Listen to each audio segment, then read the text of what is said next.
Assalamualaikum rekan, kembali lagi bersama saya Nisa di Danisker Interior. Nah hari ini tuh kita kedatangan Innova Ribbon ya. Ini baru aja di upgrade untuk joknya. Jadi kita harus lihat langsung nih gimana hasil yang udah di upgrade-nya yuk. Nah ini ya rekan, ini hasil dari jok yang udah di upgrade. Kalian bisa lihat ya, ini cantik banget. Ini bahannya tuh dari Euro Leather. Kalian bisa lihat warnanya itu, ini warna hitam dikombinasiin sama warna karamelnya ya. Jadi kelihatan mewah banget kan. Nah bukan cuma itu, ini dikasih juga kombinasi kayak gini nih. Kalian bisa lihat benangnya dikasih warna karamel. Duh, ini memang cakep ya. Nah ini ya sangat rekomendasi banget buat kalian yang punya mobil Innova Ribbon nih.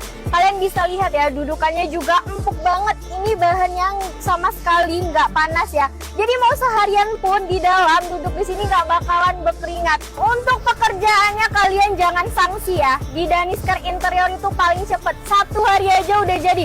Kalian nih datangnya pagi, terus kalian bisa langsung pilihin aja. Kalian mau yang warna apa, mau custom gimana, sore udah bisa diambil. Jadi kalian jangan sampai sanksi ya. Di sini paling cepet dan pengerjaannya paten banget udah pasti ya. Oke rekan-rekan, sampai di sini dulu video kita hari ini. Buat rekan-rekan yang mau konsul tentang jok bisa langsung hubungi nomor di bawah ini ya.